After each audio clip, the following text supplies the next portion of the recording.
Very good morning. देखिए, जो इंसान जितनी ज्यादा कोशिश करता है ना फेल होने की, वही इंसान हमेशा फेल होता है। अदरवाइज तो कोई फेल होता ही नहीं। अब आप ये सोचोगे ये क्या बोल दिया। एकदम सही बोल रहा हूं, क्योंकि देखिए बीएससी जो सब्जेक्ट रहता है ना, वो सबसे इजी सब्जेक्ट होता है अकॉर्डिंग टू मी। मैं मानता हूं बीएससी सबसे इजी सब्जेक्ट होता है। क्यों? क्योंकि देखिए, जो बीए एंड जो बीकॉम वाले स्टूडेंट रहते हैं ना, उनका जो एक पेपर होता है वो कितना होता है? 100 मार्क्स का होता है। उनको 100 में से 36 नंबर चाहिए, चाहे वो बीकॉम वाले हो चाहे वो बीए वाले हो। जबकि जो बीएससी वाले स्टूडेंट्स होते हैं ना, उनके 3 सब्जेक्ट मिलके कितने होते हैं? 36 नंबर चाहिए। मतलब 3 सब्जेक्ट्स को मिला के 36 चाहिए, और बीए और जो बीकॉम वाले हैं उनको एक सब्जेक्ट के अंदर 36 चाहिए। तो सीधी सी बात है, इजी क्या होगी? बीएससी हुई। तो आज तक आप लोगों ने सुना होगा कि बीएससी सबसे हार्ड होती है, तो आज से आप ये सुनेंगे कि बीएससी सबसे इजी सब्जेक्ट होता है। अब बात कर लेते हैं कि कैसे सबसे इजी सब्जेक्ट होता है। भाई इसके पीछे कुछ ना कुछ तो रीजन होगा कि बीएससी सबसे इजी सब्जेक्ट होता है। तो बीएससी इजी सब्जेक्ट इसलिए क्योंकि देखिए, बीएससी में सब्जेक्ट्स कौन से रहते हैं? केमिस्ट्री हो गया, बॉटनी हो गया, जूलॉजी हो गया, मैथमेटिक्स हो गया, फिजिक्स हो गया। अब इनमें आप देख लीजिए आपके कौन से सब्जेक्ट्स हैं। अब देखिए, अपन मतलब कॉमन लेके चलते हैं केमिस्ट्री को। अब जो केमिस्ट्री होती है अपनी, उसके अंदर कितने होते हैं?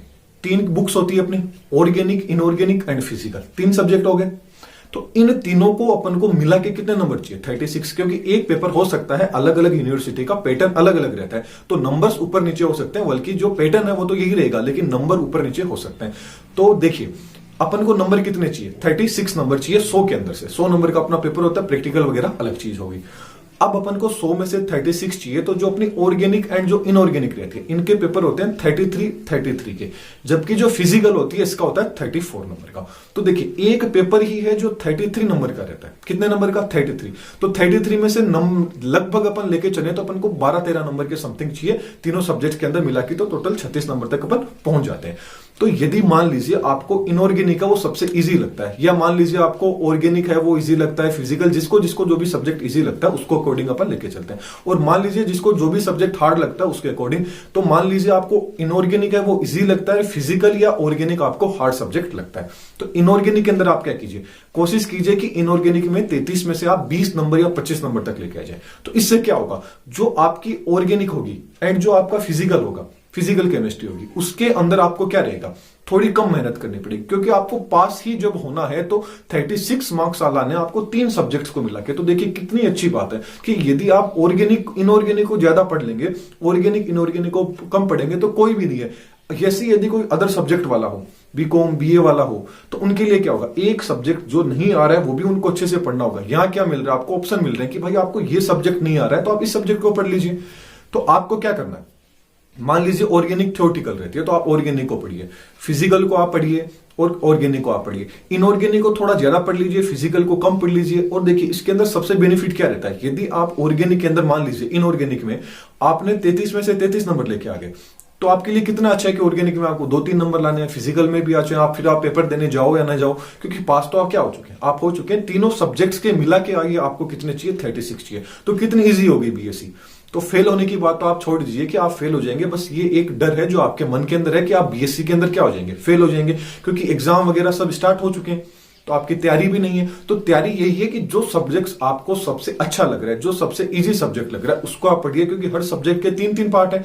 तो 3 में से जो भी बुक आपको अच्छी लग रही है ना, उस बुक को थोड़ा ज्यादा पढ़ लीजिए और बुक को थोड़ा कम पढ़ लीजिए। फेल होने से तो आप बच जाओगे। मार्क्स अच्छे चाहिए तो जिस बुक को अंदर आपको सबसे अच्छा आ रहा है उसको तो पढ़िए, साथ में जिनको सबसे हार्ड लग रहा है उनको धीरे धीरे, क्या अभी भी टाइम है, 2-3 महीने का टाइम है, क्योंकि अभी सबके फॉर्म स्टार्ट हुए हैं, कई यूनिवर्सिटी के फॉर्म खत्म भी हो चुके हैं। तो हो सकता है कि मार्च के एंड में या अप्रैल तक आपके एग्जाम है वो स्टार्ट होने वाले हैं। तो इससे पहले पहले जो जो इजी सब्जेक्ट्स आपको लगते हैं वो पढ़िए। इसके अलावा लास्ट में मैं आपको बताऊंगा बोनस टिप कि क्या आप कैसे नंबर ला सकते हो। तो देखिए, अब जो जो आपको सब्जेक्ट अच्छा लगता है वो आप सब्जेक्ट पढ़ लीजिए, जो बुक आपको अच्छी लगती है वो पढ़ लीजिए, अदर बुक है उनको थोड़ा सा कम पढ़ लीजिए। इस तरह से आप पास हो जाओगे। अब देखिए, जो लास्ट 5 ईयर के जो क्वेश्चंस रहते हैं उन क्वेश्चंस को आप पढ़िए, क्योंकि हर बार जो क्वेश्चंस होते हैं ना, उन 5 ईयर के क्वेश्चन से ही क्या होते हैं? रिपीट होते रहते हैं। क्योंकि आप खुद सोच के देखिए कि एक बुक है उसके अंदर से कितने क्वेश्चन बन जाएंगे? 10 बन जाएंगे, 20, 50, जो भी है। तो 5 ईयर के जब आप क्वेश्चन पढ़ोगे तो उनके अंदर आपको 50 से ज्यादा क्वेश्चन मिल जाएंगे। तो वही क्वेश्चन क्या होते हैं? बार बार के अंदर क्या होते हैं? रिपीट होते हैं। तो रिपीट होते हैं, इसका मतलब 5 साल के यदि आप पेपर को सॉल्व कर लोगे, पढ़ लोगे, तो मेरा यह मानना है कि आपके मार्क्स भी अच्छे आ जाएंगे और आपके पेपर भी सारे हैं वो क्लियर रह जाएगी।